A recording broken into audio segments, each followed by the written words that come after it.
Hello everyone, welcome to Churiwal physics classes.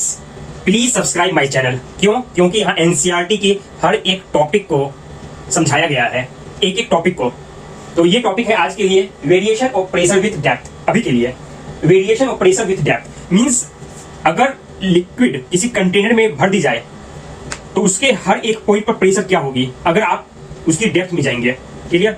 Means मैंने ये container ले लिया, अब ये बताना है कि यहाँ पर 1 पॉइंट और 2 पॉइंट दोनों में क्या प्रेशर किसकी ज्यादा होगी और क्यों ज्यादा होगी, कितनी ज्यादा होगी। ये टॉपिक एनसीईआरटी के 10.2.2 से ली गई है। तो देखेंगे variation of pressure with depth. सबसे इंपॉर्टेंट कॉन्सेप्ट यहाँ पर ये लगानी है आपको कि यहाँ पर फ्लूइड एट रेस्ट ये लेनी है। कौन सी फ्लूइड लेनी है? जो रुकी हुई हो, वो उस फ्लूइड के लिए यहाँ पर कंक्लूड करेंगे। क्लियर? तो यहाँ पर जितने भी अभी पीछे की टॉपिक में आपने देखे हैं वहां पर भी क्या थी? Fluid at rest. Clear? Fluid at rest में एक सबसे बेहतरीन कॉन्सेप्ट ये है कि फोर्स बैलेंस रहेंगे, नेट फोर्स जीरो रहेंगे, चाहे एक्स डायरेक्शन में ले या वाई डायरेक्शन में ले।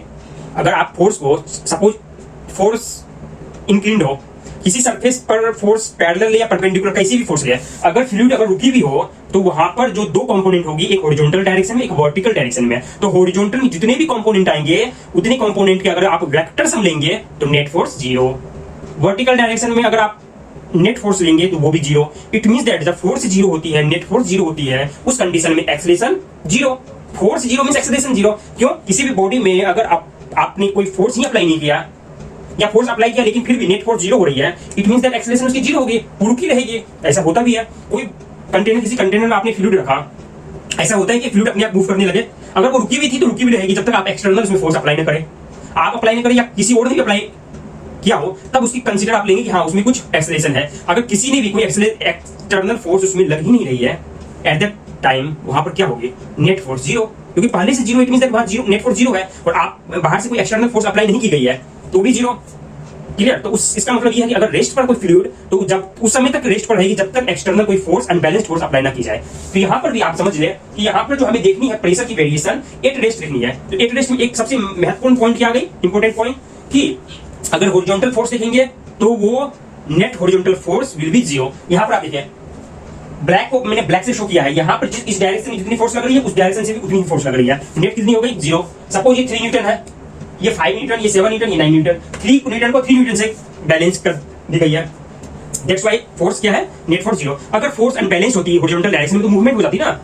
क्लियर? यहाँ पर 5 न्यूटन आप ब्लू कलर से देख रहे हैं, यहाँ भी 5 न्यूटन यहाँ से अप्लाई हुई है, दोनों की डायरेक्शन अपोजिट। यहाँ 7 न्यूटन, यहाँ भी 7 न्यूटन, कोई डाउट? यहाँ 9 न्यूटन, यहाँ भी 9 न्यूटन। आप देख रहे हैं जैसे जैसे नीचे आने क्या हो रही है, नीचे आने पर क्या हो रही है, जो फोर्स है वो इक्वल अमाउंट में एक दूसरे को कैंसिल कर रही है। क्लियर?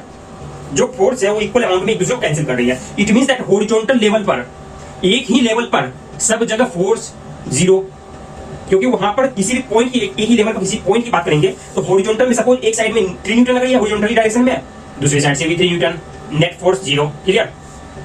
ये कॉन्सेप्ट से आपको ये बात क्लियर हो गई। अब वर्टिकल डायरेक्शन में आप ऊपर से नीचे की तरफ जाएंगे तो आप यहां भी देख सकते हैं 3 से 5, 5 से 7, 3 to 5, 5 to 7, 7 to 9। It means that नीचे आते आते उसकी फोर्स इंक्रीज कर रही है। क्लियर?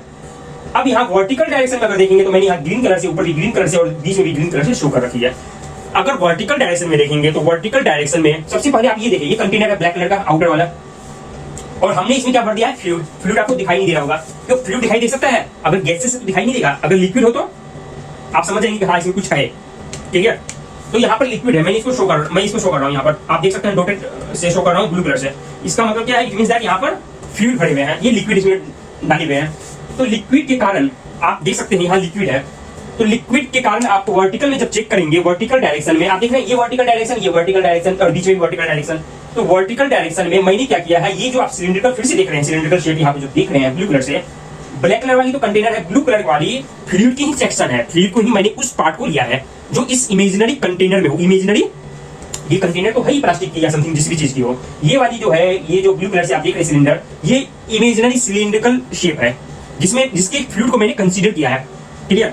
अब आपको पता फ्री बॉडी डायग्राम जो होती है वो किसी भी बॉडी की, उस बॉडी पर कोई दूसरी बॉडी ने क्या फोर्स लगाया है उसको हम रिमार्क करेंगे, उसको कंसीडर करेंगे। लेकिन सपोज मेरी आप फ्री बॉडी डायग्राम बनाएंगे तो मेरे पर जितनी भी फोर्स लग रही है बाहर से उसको कंसीडर करते हुए नेट फोर्स निकालेंगे।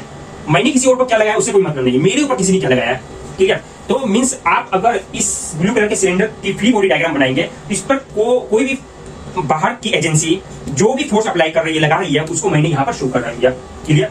तो यहाँ पर आप देख सकते हैं ग्रीन कलर के ऊपर से भी लग रही है, नीचे से भी लग रही है। ऊपर से जो लग रही है वो फ्लूइड ऊपर से प्रेस करेगी। इस इमेजिनरी जो पोर्शन है लिक्विड की, फ्लूइड की, उसके ऊपर जो भी फ्लूइड है वो उसको ऊपर से कुछ फोर्स लगाएगी, क्योंकि उसकी कुछ वेट होगी।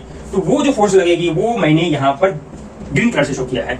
अब उस सेक्शन पर जो मैंने इमेजिनरी सेक्शन लिखा है उसको नीचे से कुछ ना कुछ जो फ्लूइड प्रेजेंट है वो ऊपर भी प्रेस करेगी। क्यों? Normal reaction. क्लियर? जैसे आप टेबल पर अगर खड़े होते हैं, टेबल पर तो खड़े नहीं होते हैं, टेबल पर सपोज कोई बुक रखते हैं आप, तो बुक की वेट नीचे की तरफ, लेकिन बुक पर टेबल ने नॉर्मल जो रिएक्शन लगाया वो ऊपर की तरफ। ठीक है? तो यहाँ पर भी जो फ्लूइड नीचे है इस इमेजिनरी सिलेंडर के, तो वो फ्लूइड इस सेक्शन पर ऊपर की तरफ नॉर्मल रिएक्शन लगाएगी। क्लियर? ये नॉर्मल रिएक्शन, ये पानी की वेट, ऊपर वाली लिक्विड की वेट। आफ्टर दैट ये जो सेक्शन मैंने लिया था इसकी कुछ ना कुछ मास होगी, मींस कोई ना कोई फोर्स इस पर लग रही है, that is called weight, weight of that section of fluid. तो यहाँ मैंने mg से शो कर रखी है। अब इसको बैलेंस करके कैसे करेंगे? नीचे वाली फोर्स इक्वल टू टोटल ऊपर वाली फोर्स, तभी तो बैलेंस होगी। हॉरिजॉन्टल में भी नेट फोर्स 0 थी क्योंकि रुकी हुई थी, वर्टिकल में भी नेट फोर्स 0 होगी, तभी तो वर्टिकल में भी कोई मूवमेंट नहीं है। तो यहाँ पर लेंगे mg इक्वल टू, ऐसे ले आप ऊपर वाली जो नेट फोर्स है वो लेते हैं इक्वल टू नीचे वाली टोटल फोर्स को कर देंगे। ऊपर में क्या फोर्स लग रही है? यहाँ पर जो फोर्स लग रही है मैंने उसको P2A से शो कर रखी है। ठीक है? यहाँ पर इस तरह से आप लिख सकते हैं P2A। P2 एरिया से मैंने मल्टीप्लाई कर दिया। प्रेशर को एरिया से मल्टीप्लाई करने से क्या मिलेगी? फोर्स मिलेगी। और प्रेशर की जो डायरेक्शन होती है वही डायरेक्शन होती है जो फोर्स की डायरेक्शन है, क्योंकि प्रेशर की अपने में कोई डायरेक्शन नहीं है, प्रेशर इज स्केलर क्वांटिटी। आप देख सकते हैं यहाँ पर P2A इक्वल टू, अब नीचे के टोटल फोर्स को ऐड कर दे, mg प्लस P1A। क्लियर? इसको लिखे P2 minus P1A equal to mg। Mass, अगर फ्लूइड की डेंसिटी सब हर एक पॉइंट पर सेम है, मीन सेम फ्लूइड आपने लिया है, सेम लिक्विड लिया है या गैसेस लिया, सेम हर कंटेनर में एक ही तरह की लिक्विड भरी हो, क्या होगी इसका मतलब? Density same. तो मास क्या होती है? हर ऐसे तो मास पर यूनिट वॉल्यूम क्या होती है? डेंसिटी। रो। और हमें वॉल्यूम क्या है इसकी? सिलेंडर के area into height. Suppose height h है, एरिया में ए ले लिया, बेस की एरिया, तो मास क्या हो जाएगी? एच ए रो। मैं यहाँ पर एच ए रो लिख दिए, मैंने यहाँ पर एच ए रो से रिप्लेस कर दिया। यहाँ पर आप क्या कर सकते हैं? एरिया को एरिया से कैंसिल, दोनों साइड में कैंसिल करने के बाद फिर से आप ये टर्म को लिखें P2 minus P1 equal to rho g h. ये आपकी रिजल्ट मिल गई। ये रिजल्ट से ये पता लग गई कि pressure at P2 means 2 point पर प्रेशर ज्यादा है, मींस एट डेप्थ D, यहाँ पे H हाइट पर नीचे की तरफ प्रेशर ज्यादा है, ऊपर से ज्यादा प्रेशर नीचे की तरफ है, मींस डेप्थ बढ़ने पर प्रेशर इंक्रीज करती है। ठीक है? अगर ये वाली पॉइंट जो आपने P1 ले रखी है, P1 अगर यहां पर इसके ऊपर कोई भी फ्लूइड नहीं होती तो P1 पर कौन सी प्रेशर लगती है? एटमॉस्फेरिक प्रेशर आती है। मीन सपोज मैं ये पॉइंट को यहां शिफ्ट कर देता इसके टॉप पॉइंट पर, तो इस फ्लूइड के सरफेस के ऊपर एयर होती, एयर मॉलिक्यूल्स, मींस इस पर आप ये जो P1 है इसको रिप्लेस कर देते हैं किससे? एयर प्रेशर से। एयर प्रेशर से तो यहां पर लिखेंगे P2 equal to P1 plus rho g h. P1 को P0 से रिप्लेस कर देंगे फिर, क्योंकि एटमॉस्फेरिक प्रेशर से आपने कर दिया है। क्लियर? अब यहां पर P2 को इस कंडीशन में कहेंगे gauge pressure.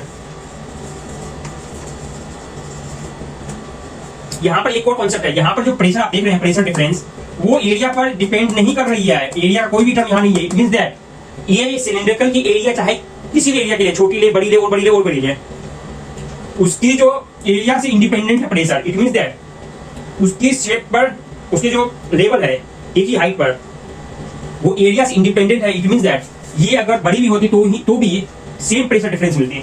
It means that अगर एरिया आप इंक्रीज कर रहे हैं, मींस हॉरिजॉन्टल लेवल पर प्रेशर सेम रहती है। इससे भी क्लियर है।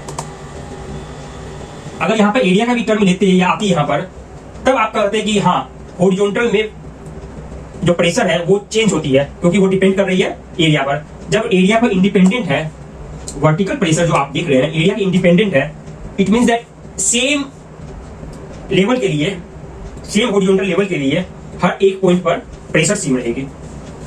अब इसको आप समझने के लिए आप एक और कॉन्सेप्ट ले सकते हैं, that is called hydrostatic paradox. अगर आप हाइड्रोस्टैटिक पैराडॉक्स शेप की यहाँ पर कंटेनर लेंगे, hydrostatic paradox, hydrostatic static paradox. ये कंटेनर आप इस तरह के बना सकते हैं। यहां मैं कंटेनर बना रहा हूं।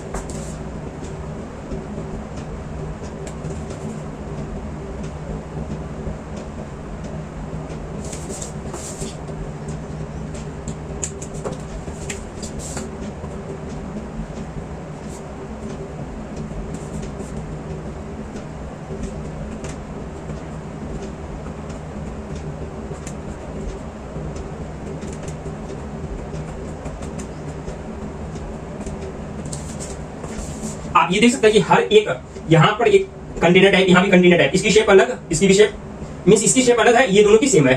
अगर आप यहां पर कुछ चेंजेस करना चाहे, सपोज आप यहां पर इसको हटा दें,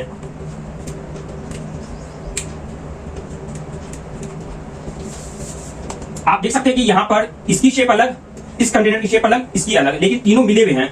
मींस तीनों के यहां पर जो पानी के जो भी आप फ्लूइड ले रहे हैं उसकी एक्सेस तीनों में है। 1 2 3 4 यहां भी जा सकती है, यहां भी 3 4 और 5। लेकिन जैसे आप लिक्विड डालते रहेंगे सबकी लेवल सेम होती है। इट मींस दैट इसकी शेप अलग होते हुए भी लेवल सबकी सेम है। इट मींस दैट जो प्रेशर डिफरेंस है वो एरिया पर डिपेंड नहीं करती है। तो ये था आज का कॉन्सेप्ट। कुछ भी डाउट हो आप कमेंट सेक्शन में लिखें। आप लोग रिवीजन करें और मुझसे संपर्क करें, कांटेक्ट बनाए रखें और सब्सक्राइब जरूर करें। दोस्तों को बोले सब्सक्राइब करने के लिए, रिवाइज करते रहें। अगर रिवाइज नहीं करेंगे तो पढ़ाया हुआ सारा खत्म। चाहे आप किसी भी कोचिंग इंस्टीट्यूट को ज्वाइन कर ले, एक नहीं 10 बार कर ले, फिर भी नहीं निकलने वाला है। क्यों नहीं निकलेगा? जब तक आप सब्सक्राइब नहीं करेंगे तो समझ में कैसे आएगा? क्लियर? आप जब सब्सक्राइब करेंगे फिर जो मैं आपके लिए लाइव सेक्शन लाऊंगा तो इससे आपको अगर बेनिफिट मिले, जो मिलेगा आप लास्ट में देखेंगे, तो आपको कोई जरूरत नहीं होगी लाइव सेक्शन और कुछ भी मतलब टेस्ट सीरीज ज्वाइन करने की। टेस्ट सीरीज खत्म होने के बाद ही ज्वाइन करें। उसके बाद भी जो आपको अच्छे कोचिंग लगते हैं उसकी टेस्ट सीरीज ज्वाइन कर ले। फिर देखिए जो भी सवाल आपसे पूछे जाएंगे एक एक सवाल आपसे बन जाएंगे। क्लियर? पहले आप कॉन्सेप्ट क्लियर करें तब टेस्ट सीरीज लगाए। टेस्ट सीरीज की इंपॉर्टेंस बहुत है। हर कोई बोलता है टेस्ट सीरीज लगाए अगर एग्जाम निकालना हो तो। सिर्फ टेस्ट सीरीज लगा ले उससे भी नहीं होगा, क्योंकि अगर टेस्ट सीरीज लगा ली कॉन्सेप्ट नहीं है तो हर एक सवाल में आपको नए कॉन्सेप्ट मिलेंगे। इससे आपका दिमाग खराब हो जाएगा, क्योंकि पेपर में आते हैं अलग ढंग के सवाल।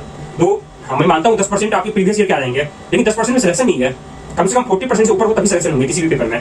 तो उसके लिए आपको एफर्ट लगानी पड़ेगी। और मेरे चैनल को सब्सक्राइब जरूर करें और जो भी कॉन्सेप्ट बताया जा रहा है स्टेप बाय स्टेप उसको समझिए, चैप्टर वाइज समझिए, सेक्शन वाइज समझिए। और इस देखने आप यहाँ पर एनसीईआरटी को अगर समझ लेंगे तो आपका खेल खत्म है, मतलब आप अच्छे से आगे बढ़ पाएंगे। अगर डायरेक्टली क्वेश्चन पर कूदेंगे तो क्वेश्चन पर कूदने से आप कूद कर बाहर निकल जाएंगे, नहीं मिलेगा आपको कुछ भी नहीं। कहते हैं ना समुद्र में अगर अंदर चले गए, मींस आप जब सोच ही लिए कि पेपर निकालनी है, आपको किसी एग्जाम एंट्रेंस एग्जाम को क्लियर करनी है और फिर एडमिशन लेनी है, तो उसके लिए रिक्वायर्ड है आप थोड़ा पेशेंस रखें और चैनल को सब्सक्राइब करें और एक एक बात को जो बताई जा रही है, क्योंकि एनसीईआरटी से बढ़कर कुछ भी नहीं है। कोचिंग वाले भी रेफरेंस में यही लेते हैं। हाँ वो बताएंगे तो आपको ये नहीं बताएंगे 10.2.2 की सेक्शन है, नहीं, वो डायरेक्टली पूरी की पूरी ऐसी बात बता देंगे 1 घंटे तक, मतलब फिर आपको ये लगेगा कि हाँ जो भी बताई गई है वो मुझे तो पता ही नहीं थी, वो मिक्स करके बता देते हैं। ये वाली चैप्टर उसके साथ, उसके बाद स्टेप बाय स्टेप नहीं होती उसमें, और उसमें आपको फ्रस्ट्रेशन होगी। क्यों? क्योंकि कुछ बच्चे जो मेरे चैनल को पहले से देख रहे हैं और समझ चुके हैं, वो कोचिंग में जाएंगे तो अच्छा करेंगे, फिर आपको लगेगा वो क्यों बता पा रहे हैं आंसर, मैं नहीं बता पा रहा हूँ। इसलिए आप अच्छे चैनल को, जैसे ये चैनल काफी ऑथेंटिक है और सारे कॉन्सेप्ट बताए जाएंगे। अभी तो मैकेनिक्स में खत्म कर रहा हूँ, आफ्टर दैट इलेक्ट्रोमैग्नेटिक थ्योरी देखेंगे, वो फर्स्ट चैप्टर ना 12th की, वो भी देखनी है मुझे, बतानी है मतलब। और आफ्टर दैट वेव्स, ऑप्टिक्स। तो आप कॉन्सेप्ट समझें और इधर उधर ना भागे। तो सब्सक्राइब करें। Thank you everyone.